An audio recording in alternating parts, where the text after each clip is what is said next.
Hello viewers, welcome to my channel orbit education circle. मैं BP Yadav फिर से आपका एक बार स्वागत करता हूं अपने चैनल में। और अब तक हम लोगों ने जो कुछ पढ़ा है, इसमें हम लोगों ने जब लास्ट वीडियो जो मैंने आपको बना के अपलोड की थी, वो जो था वो हमारा एनसीईआरटी का क्लास 9 का जो था वो चैप्टर नंबर 6 था। यानी चैप्टर का नाम था हमारा क्या, लाइंस एंड एंगल्स। तो मैंने उसमें आपको एक्सरसाइज जो 6.1 कराई थी वो कंप्लीट कराई थी। और आज हम लोग क्या देखेंगे कि उस एक्सरसाइज के आगे का जो पोर्शन है वो सारी चीज देखेंगे। लेकिन उसमें कुछ चीजें और भी थी हम लोगों ने, जैसे काफी एंगल्स के बारे में मैंने आपको बताया था, उसमें कुछ थ्योरम्स थी। और जो इम्पोर्टेंट थ्योरम हैं वो आज हम लोग उसमें से कुछ थ्योरम्स प्रूव करेंगे। और क्योंकि अगर आप 6.2 करेंगे तो उससे पहले वो थ्योरम्स जो हैं उनका जो मेन स्टेटमेंट है, रिजल्ट है, उसका हमें यूज करना पड़ेगा। तो इसलिए हम सबसे पहले क्या करेंगे, मैं उन थ्योरम्स को आपको प्रूव कराऊंगा और उसके बाद हम लोग अपनी एक्सरसाइज 6.2 पर चलेंगे। ठीक है, तो चलिए हम देखते हैं अपने पहली थ्योरम, यानी कि थ्योरम नंबर 1। ठीक है, मैं स्टेटमेंट लिखता हूं और उसको आपको प्रूव कराता हूं। तो देखते हैं, चलिए फर्स्ट थ्योरम। तो जो मेरी फर्स्ट थ्योरम है उसका मैंने स्टेटमेंट लिखा हुआ है, यानी उस स्टेटमेंट में क्या है वो चीज आपको मैं बता रहा हूं और आप ध्यान से समझिए, इसे देखिए। थ्योरम फर्स्ट जो हमारी है वो उसका स्टेटमेंट है कि यदि दो रेखाएं परस्पर प्रतिच्छेद करें तो शीर्षाभिमुख कोण बराबर होते हैं। यानी कि सीधी सी बात है, if two lines are intersect at a point then the produced vertical opposite angles will be same. Okay, तो विल बी सेम और इक्वल जो भी है। तो इस तरह से मैंने कहा। ठीक, तो हम सबसे पहले चीज क्या चाहिए हमें, टू लाइंस, और वो कहां है, किसी पॉइंट पर इंटरसेक्ट करेंगे। तो मैंने एक फिगर ड्रॉ की है, ये देखिए, आप एक फिगर ड्रॉ की है, लाइंस ले लेते हैं हम लोग। ठीक है, ओके, यहां मैंने लाइंस ले ली हैं और which intersect at a point any name, ठीक, O, then A B is a line and also C and D also is a line. ठीक, तो इस तरह से हमने देखा सी और डी हमारी एक लाइन है, एक ए और बी लाइन है, और दोनों ही कहां प्रतिच्छेद मीन से इंटरसेक्ट करती हैं, कहां पर, एट द पॉइंट ओ, यानी कि ओ बिंदु पर प्रतिच्छेद करती है। तब उन्होंने कहा जो शीर्षाभिमुख कोण यानी वर्टिकल अपोजिट एंगल्स जो क्रिएट होते हैं, ठीक है, तो वो एंगल कैसे होंगे, इक्वल होंगे। यानी ये एंगल वर्टिकली अपोजिट एंगल हैं और इन दोनों को इक्वल हमें प्रूव करना है। ऐसे सेम इस टाइप से ये वाले एंगल भी कैसे होंगे, दोनों सेम होंगे। ये इसके इक्वल हो जाएगा और ये इसके इक्वल, यानी कि दो चीजें हमें प्रूव करनी है, दोनों एंगल्स में रिलेशन। यही कह रहा है कि इफ, यदि दो रेखाएं परस्पर प्रतिच्छेद करें, ठीक, देन क्या होगा, शीर्षाभिमुख कोण यानी vertical opposite angle will be equal और सेम। ठीक, तो यहां से स्टार्ट करते हैं हम लोग। चलिए हम लोग इसका सॉल्यूशन देखते हैं। सॉल्यूशन में सबसे पहली चीज क्या है जो हमारे पास है, ठीक, तो यहां लिख लिया, माना ए बी तथा कौन सी है, सी डी। ठीक, दो रेखाएं हैं जो क्या कर रही हैं, परस्पर बिंदु कौन से, ओ पर क्या करती हैं, प्रतिच्छेद करती हैं। ठीक, यानी A and B are two, let A and B are two lines, ठीक, A B and C D are two lines and which intersect at the point O. ठीक, तो ये लिख लिया मैंने जो चीज हमें मालूम है। अब हमें क्या करना है, we have to prove that, यानी क्या करना है, हमें सिद्ध करना है, जिसे बोलते हैं हम लोग सिद्ध करना है। तो क्या सिद्ध करना है, यानी we have to prove that first क्या चीज, angle A O D, A O D which is equal to कितना, सी बी ओ सी, यानी एंगल बी ओ सी इसके इक्वल लाना है फर्स्ट। ठीक है, और सेकंड में देखो सेम ऐसे ही क्या करना है, अभी मैंने इन एंगल्स को लिया, ऐसे ही ए O C, angle A O सी जो होगा वो इक्वल लाना होगा हमारा बी ओ डी के, यानी बी ओ डी। तो ये चीज हमें क्या करनी है, प्रूफ करनी है। तो हम चलते हैं अपने प्रूफ की तरफ, यानी कि प्रूफ कैसे होगा वो देखो आप। यह लिखा, चूंकि ए बी एक कैसी है, सरल रेखा है। अगर ए बी हमारी एक सरल रेखा होगी तो सीधी सी बात है ये एंगल और ये एंगल कैसे हो जाएंगे। अगर मैं इसका सम करूं तो देखो आप कितना हो जाएगा, यानी कि किसका, A O D angle A O D plus, जब स्ट्रेट लाइन ली है तो एक ये एंगल लेंगे और इसका, और plus angle B O D, दोनों ही कितने हो जाएंगे 180 के इक्वल। मैंने फर्स्ट इक्वेशन लिख ली इसे। अब इसी तरह से हम लोग क्या करेंगे, पहली लाइन के लिए मैंने ये ले लिया, ए बी लाइन होगी तो इनमें रिलेशन देख लिया। ऐसे ही अब मैं क्या करूं, अब लिखेंगे चूंकि सी डी जो है भी क्या है, एक कैसी है, स्ट्रेट लाइन है, यानी सिंपल लाइन है या सरल रेखा है। अगर ये इसके लिए अगर हम देखें कि सी डी भी है तो इसका मतलब इसका और इन दोनों का सम भी कितना हो जाना चाहिए 180, यानी कि एंगल ए ओ कितना, ये और ये देखेंगे हम A O D, angle A O D plus angle कौन सा हो जाएगा हमारा ए ओ सी, ए ओ सी, इन दोनों का भी सम कितना हो गया 180। तो मैंने दोनों लाइंस का यूज कर लिया। दोनों लाइन का यूज करने के बाद हमने ये देखा दोनों ही 180 के इक्वल हैं, तो हम लोग क्या लिखेंगे, समीकरण 1 व या ऐसे लिख दो,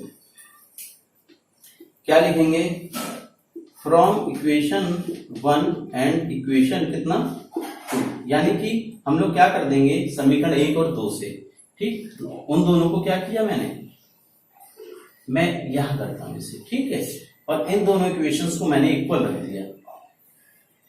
कैसे इक्वल रखा है देखो आप, इसे लिखा angle A O D plus angle B O D, यानी पहले वाले को हमने लिख दिया। अब इसी को किसके इक्वल रखना है हमें, equal to angle A O D plus angle कितना ए ओ सी, ए ओ और सी, ठीक है, क्लियर। अब यहां से देखा ए ओ डी कैंसिल हो जाएंगे और B O D is equal to angle A O C, ये चीज हमने क्या की, देखो एंगल बी ओ डी यानी कि बी ओ डी ये वाला एंगल जो है हमारा, ये वाला एंगल, ठीक है, ये एंगल और कौन सा ए ओ सी ये एंगल, यानी कि वर्टिकल अपोजिट एंगल है। मैंने प्रूव करके दिखा दिया कि ये दोनों कैसे हैं, इक्वल हैं, तो सेम होता है, ठीक है। तो हम लिख देंगे हिंदी में से इसी प्रकार, ठीक, इसी प्रकार हम लोग क्या कर सकते हैं, इन दोनों को भी इक्वल सिद्ध कर सकते हैं, यानी एंगल ए ओ डी जो होगा वो बी ओ एंगल बी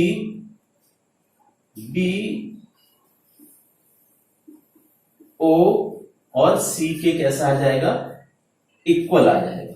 तो इस तरह से हमने क्या किया, लिख देंगे हेंस प्रूव्ड, तो इसका मतलब इति सिद्धम हो गया हमारा।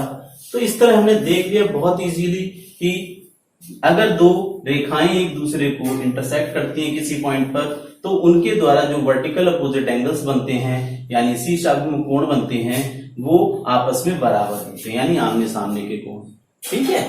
तो इस तरह हमारी फर्स्ट थ्योरम जो होती है वो कंप्लीट हो जाती है और मैं समझता हूं बहुत इजीली समझ में भी आ गई होगी, ठीक है, तो ऐसी कोई दिक्कत नहीं है, ठीक है। चलिए हम लोग अब कुछ और नई चीज देखते हैं जो कि हमारी एक्सरसाइज 6.2 के लिए बहुत इंपॉर्टेंट है।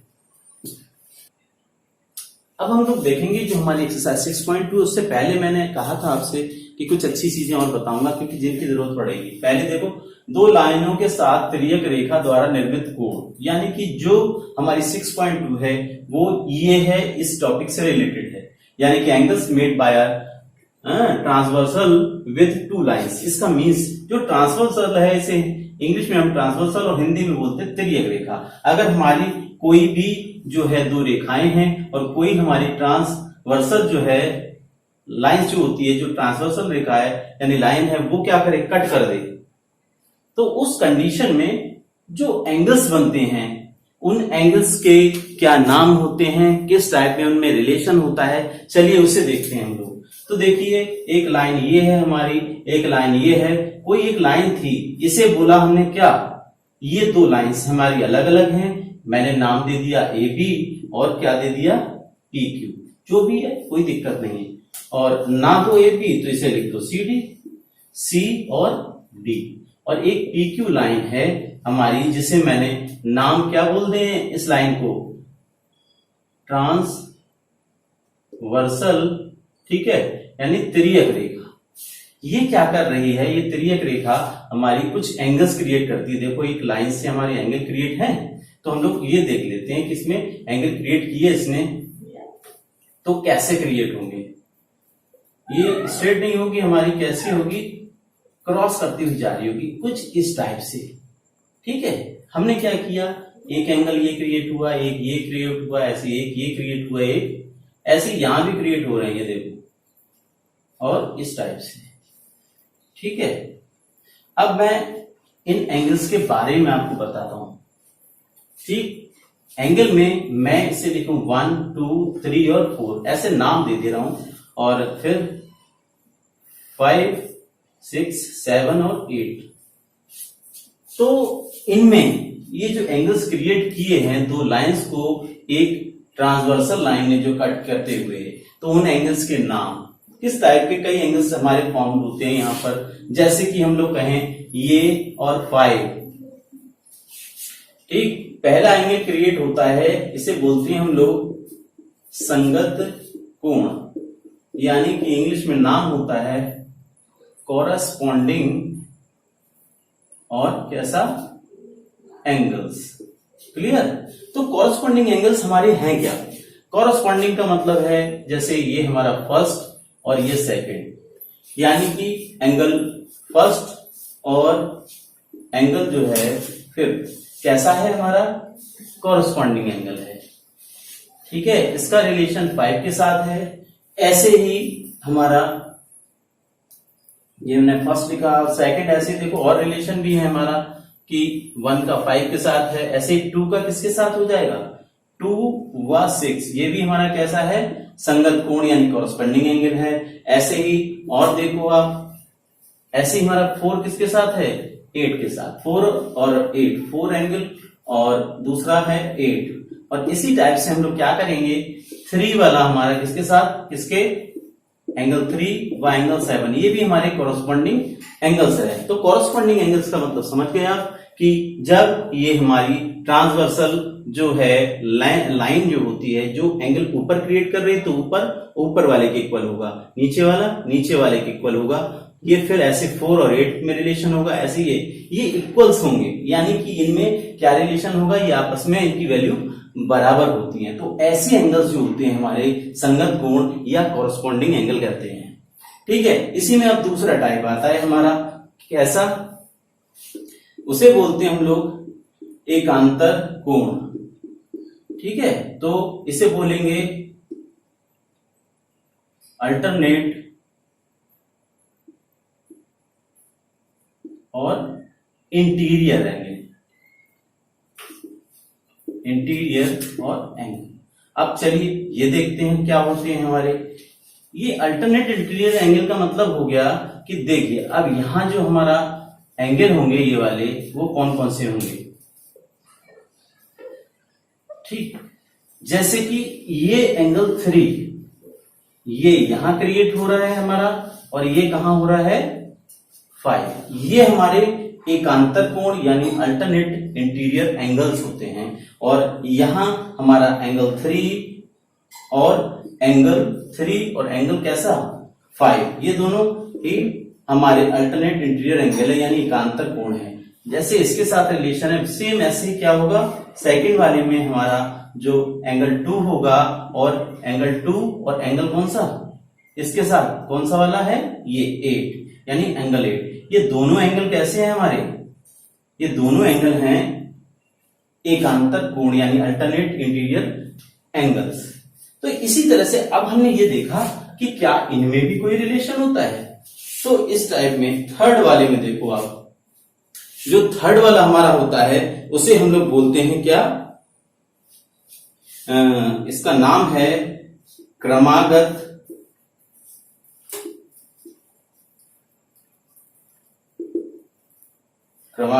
अंतः एकांतर कोण। क्लियर? तो क्या बोल देते हैं इसे?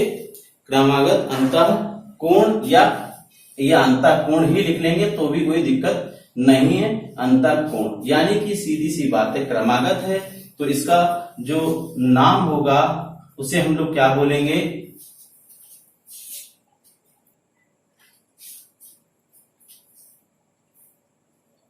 कॉन्जिक्यूटिव और कैसा? इंटीरियर और क्या आ जाएगा यहाँ? एंगल्स। तो ये कॉन्जुगेटिव इंटीरियर, कॉन्जुगेटिव से ही आपको क्लियर हो रहा होगा जो कंटिन्यू आए हुए यानी क्रमागत। ठीक है, तो वो कौन से होंगे हमारे? 2 और 5। देखो आप 2 एंगल 2 और कौन सा? 5। ऐसे ही आपका कौन सा है? 3 और 8। ऐसे एंगल 3 और कितना? एंगल 8। तो इस तरह से हमने देखा कि कि कोई भी ट्रांसवर्सल जो लाइन होती है हमारी, वो अगर 2 लाइंस को कट करती है तो 3 टाइप के एंगल क्रिएट होते हैं। पहला होता है कॉरस्पॉन्डिंग एंगल। कॉरस्पॉन्डिंग का मतलब 1, 5, 2, 6, 4, 8, 3, 7। इसी तरह से दूसरा एंगल कौन सा क्रिएट हुआ हमारा? कौन सा? एकांतर कोण, यानी कि ये और ये रिलेशन 3 और 5 में रिलेशन, जिसे हमने बोला एकांतर कोण, अल्टरनेट इंटीरियर एंगल। ऐसे ही ये दोनों जो है हमने देखा 3 और 5 में रिलेशन होगा, ये इक्वल होंगे। ऐसे 2 और 8 भी, ये भी कैसे होंगे? इक्वल होंगे। और तीसरी चीज आई हमारी क्रमागत अंतः कोण, यानी कि क्रमागत जो अंदर की साइड बने हैं ये दोनों हमारे होंगे कौन से? क्रमागत अंतः कोण। ठीक है, यानी कि कॉन्जुगेटिव इंटीरियर एंगल, यानी 2 और 5 हमारा कॉन्जुगेटिव इंटीरियर एंगल हो गया और ऐसे 3 और 8 हो गया। मैं एक चीज और बताना चाहूंगा कि इनके बीच एक रिलेशन होता है, हालांकि वो थ्योरम है, प्रूव करवाऊंगा आपको। तो इनके बीच क्या होता है? इनका और इनका सम जो होता है वो एक सप्लीमेंट्री एंगल होता है, यानी कि 180 उसकी वैल्यू होती है। ध्यान रखेंगे हम लोग, ऐसे 3 और 8 में भी एक रिलेशन मिलेगा हमें, यानी कि एंगल 3 प्लस एंगल 8 जो होगा वो 180 के इक्वल होगा। तो ये वो बेसिक चीज थी जो हमें 6.2 करने से पहले मालूम होनी चाहिए, अदरवाइज हम लोग 6.2 में हमें बहुत प्रॉब्लम होगी। तो क्योंकि वहां ट्रांसवर्सल जो है यानी तिर्यक रेखा जो होगी हमारी, वो एंगल क्रिएट करेगी और हमें वहां एंगल फाइंड आउट करने पड़ेंगे उसमें। तो ये 3 चीजें आप बहुत अच्छी तरह से याद कर लें और ये भी देख लें कि कौन सा एंगल में क्या रिलेशन होता है, यानी कि ये आपस में बराबर होते हैं, कॉरस्पॉन्डिंग एंगल बराबर होते हैं, अल्टरनेटिव इंटीरियर एंगल बराबर होते हैं। लेकिन कॉन्जुगेटिव इंटीरियर एंगल्स में क्या होता है कि ये इक्वल तो होते हैं, यानी कि इनमें एक रिलेशन ये होता है मेन, ये बराबर ना होके क्या होता है? इन दोनों का सम जो होता है वो 180 के इक्वल होता है। तो आज के लिए इतना ही। ये सारी चीजें आप अपने जो है नोटबुक पे नोट करेंगे, ठीक, और रिवाइज करेंगे और समझेंगे। और उसके बाद हम लोग चलेंगे अपने नेक्स्ट वीडियो में, यानी एक्सरसाइज 6.2 में। उससे पहले मैं आपको कुछ थ्योरम्स कराऊंगा। तो आज के लिए सिर्फ इतना ही, ठीक है। और नेक्स्ट वीडियो में हम लोग अपनी पहले थ्योरम करेंगे, उसके बाद हम लोग एक्सरसाइज करेंगे। तो ठीक है, आज के लिए इतना ही। नेक्स्ट वीडियो में मिलते हैं, तब तक के लिए goodbye, have a nice day.